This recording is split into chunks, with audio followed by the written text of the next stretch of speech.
Welcome to Our Girl Relationships. We talk about the problems people face in their day-to-day lives. Let's start with the video. I, 19 male, got in a fight recently with my dad and stepmom, and I'm honestly not sure who's in the wrong. For a little background, my mom and dad divorced when I was 13 because my dad had an affair with my now stepmom. He was a teacher and she was his teaching assistant. The whole thing was messy because my mom found out from reading his emails, but he denied everything.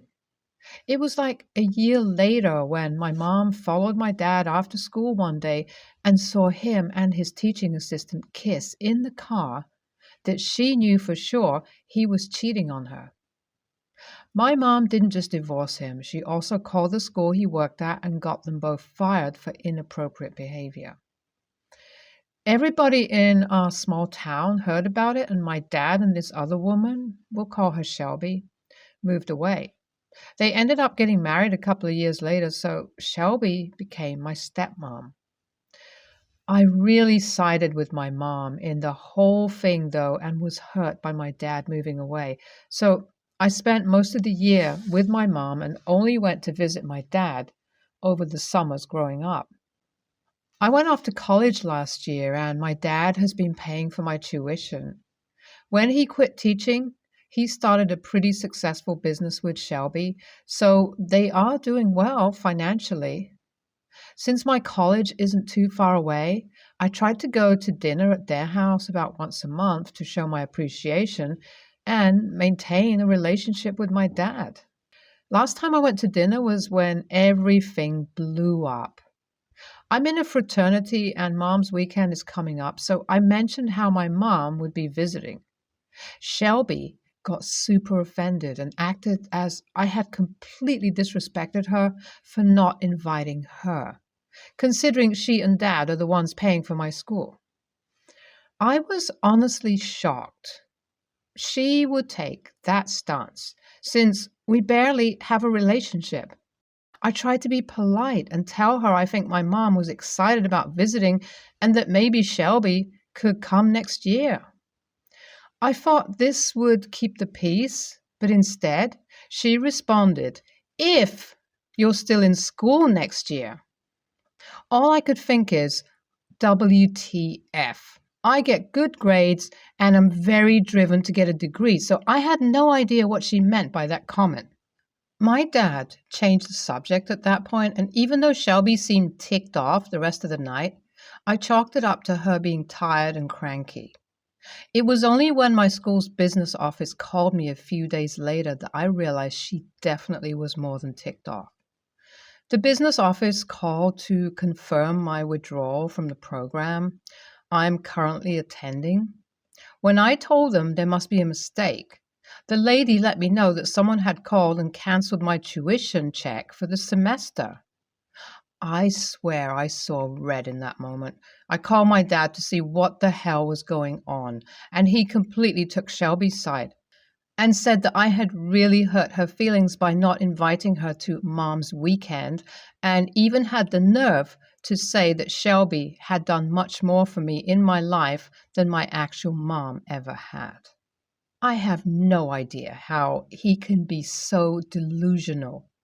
Paying for college is the only thing these two have ever done for me, but they seem to think they deserve all the credit in the world for it, even though my mom is the one who has raised me all by herself.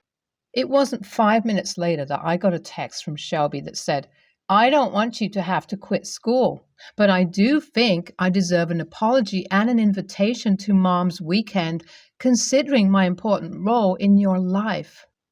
I about spit out my drink. Before I could rein in my temper, I texted back, "Mom's weekend is for moms. You are not and never will be as important to me as my mom is. Keep your money." I have no idea if they planned on stopping tuition payments forever before that text, but now they certainly do. I got a call from my dad later that night that explained that Shelby believes they should cut off all financial help for me until I apologize, and he is so brainwashed by her that he agrees. Here's where things get a little out of hand. I was telling my girlfriend over the phone all about this happening and got emotional about how it felt like my dad and Shelby were screwing me over the same way they screwed over my mom.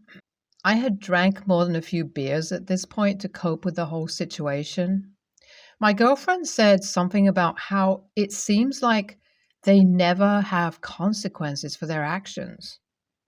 I decided it was time that changed. It was about 11:30 at night at this point, but I decided to Uber to their house and leave a special message.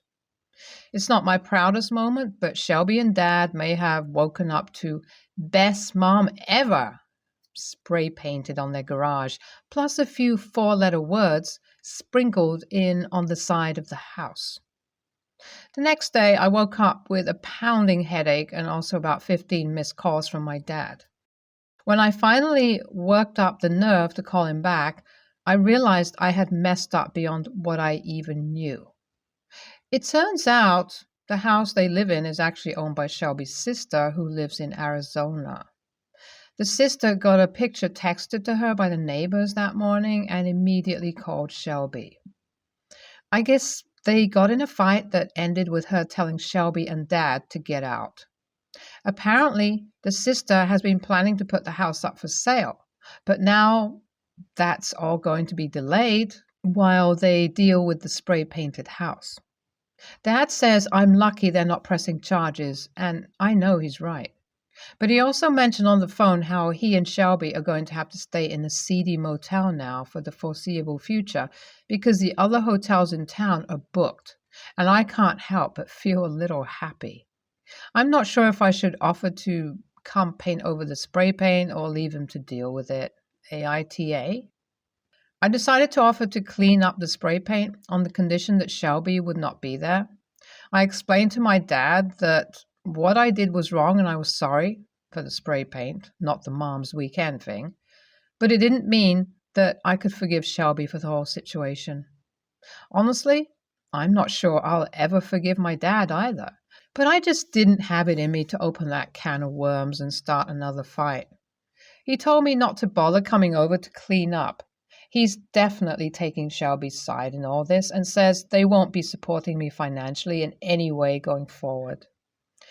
I don't know how to interpret my dad's role in all this. I think he is mostly following her lead. But then again, if he really loves me, I feel like he would stand up for me. My mom thinks that he's probably going to change his mind since money is pretty much the only thing that connected us before, but I don't know. I'm not holding my breath. I took out a loan and re-enrolled in the semester, so I'm back in college and making it work without my dad's support. My mom did it before, and I can do it too. She says she's proud of me. Ironically, I had to drop out of the fraternity because it's just too expensive for me now, so the mom's weekend that started all this became irrelevant anyway. But my mom came up anyway, and we had a really nice weekend, just the two of us. I heard Dad and Shelby are still living out of the motel. Sucks for them. My dad eventually called, and while he didn't really apologize, my mom was right, and he offered to start paying for my school again. I asked if Shelby was okay with this, and he said she didn't know, and it could stay between us. I thought long and hard about it and ultimately said no. I don't want a toxic relationship with my dad that hinges on financial support. If he wants to be in my life, he can step up and be there as a dad, not just try to use the money to erase his guilt. I guess I'm open to Shelby stepping up and being a real stepmom to me as well, but I doubt that'll happen. Either way, I feel like saying no to his offer was the first step in moving forward in my life as a mature adult and leaving some of the baggage from my childhood behind. Your NTA. You are honestly better off working your way through college or trying for scholarships than taking money from someone who will hold it over you or use or manipulate you. Sure, vandalism probably wasn't a good way to deal with your feelings, but I think you're probably have a lot of pent up emotions from your dad's affair, and this was just the final straw that sent you over the edge. Hopefully, now you can move on with your life and find some healthier coping mechanisms. But no, dude, you're NTA.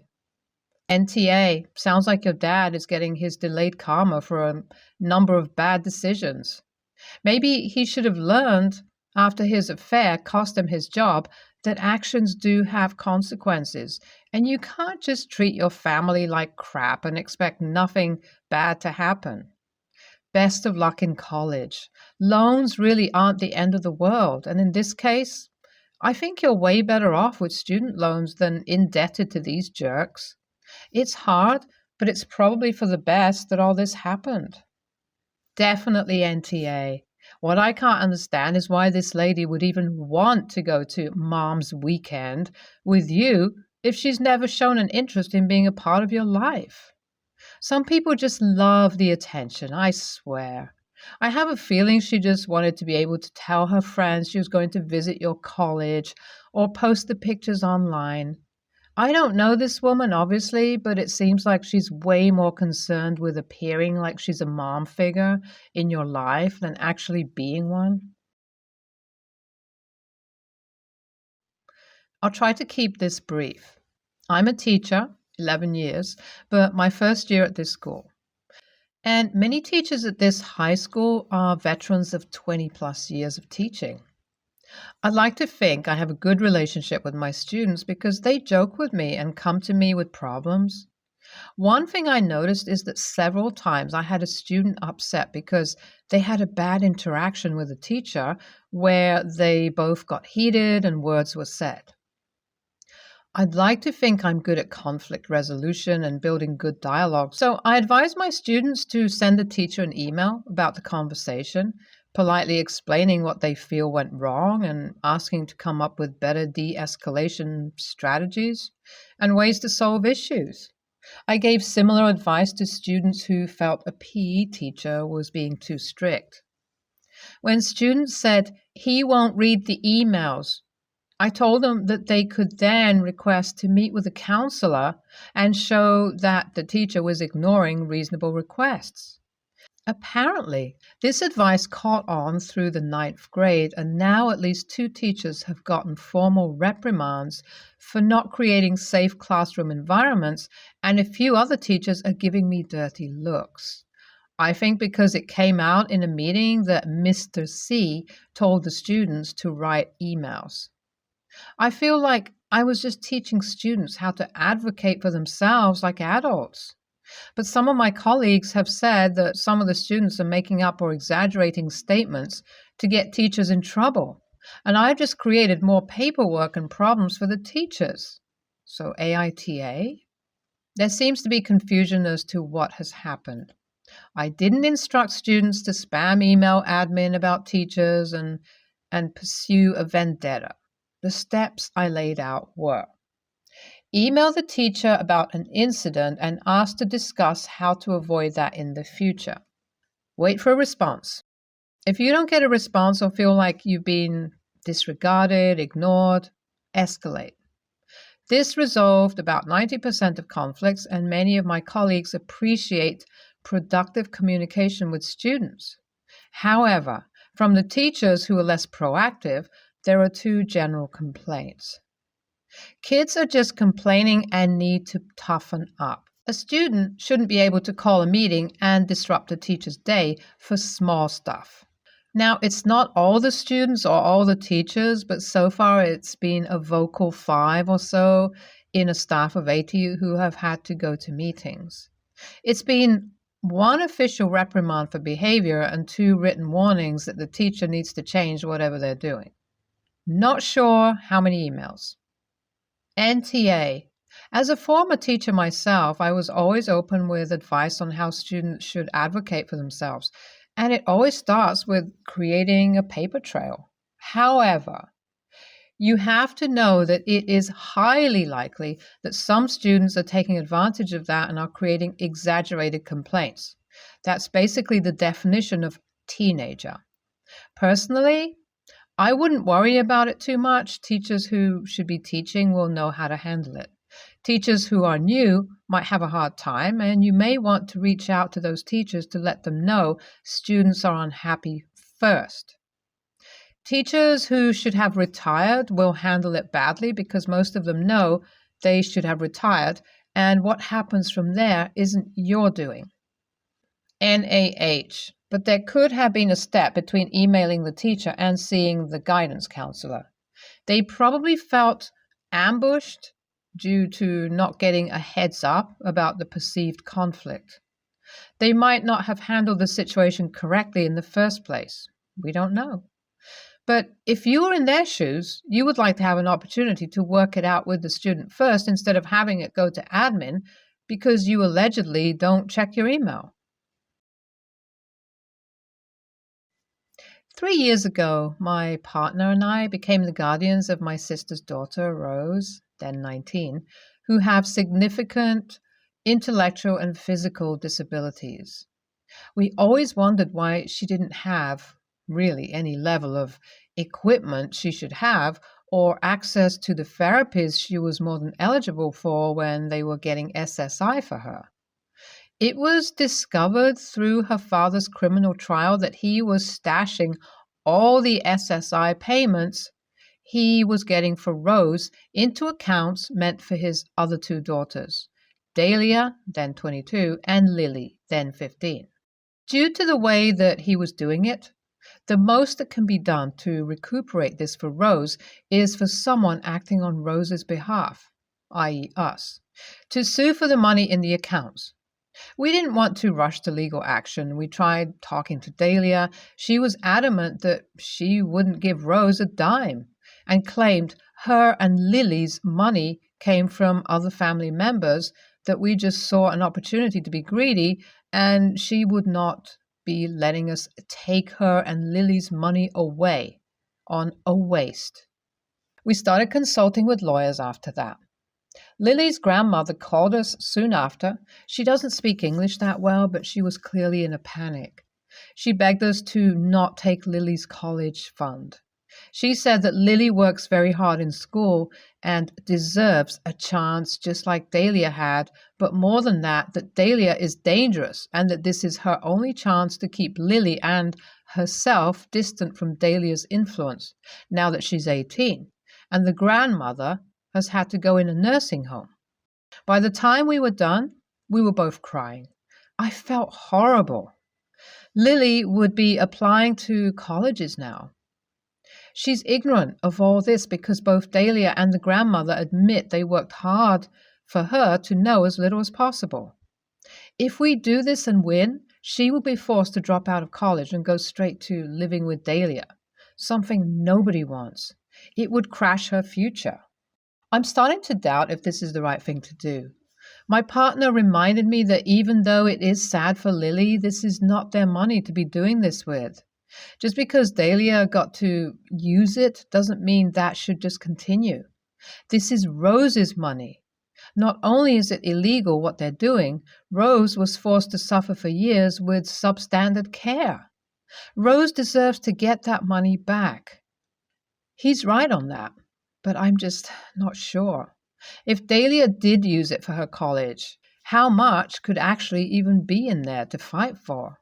Maybe enough to pay for Lily's college, but after all the legal fees were taken out, would there even be that much to help Rose? It might be better to just leave it at this point.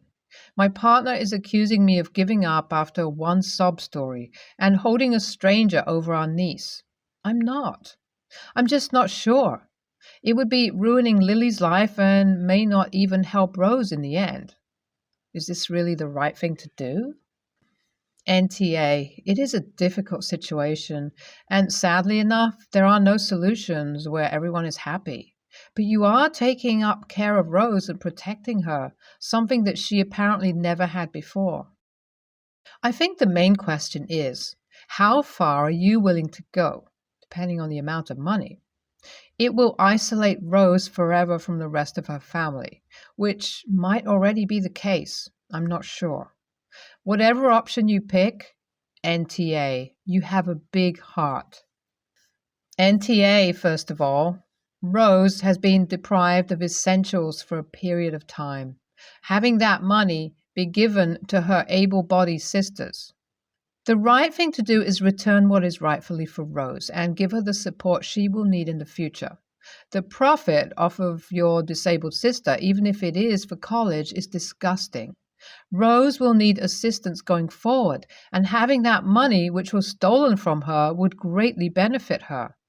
Lily has vast options in life to explore in financing college. NTA, but it would be a huge legal challenge to get this money. Yes, the money belonged to Rose, but while she was in her father's care, he was free to use the money for her benefit. He presumably did that by caring for her, providing her with food, shelter, etc. You would have to prove that he misused the funds and would only be able to potentially claim amounts over and above what he actually did spend on her. Your legal case would be against him, not the other girls, and again, you'd have to prove that the money they have was actually directly tied to the SSI payments. If it's true that other family members also contributed to the accounts, then that would complicate things even more. There are likely issues with the statute of limitations for your jurisdiction. There is very little chance that you'd be able to win back anything that was already spent on Dahlia's education.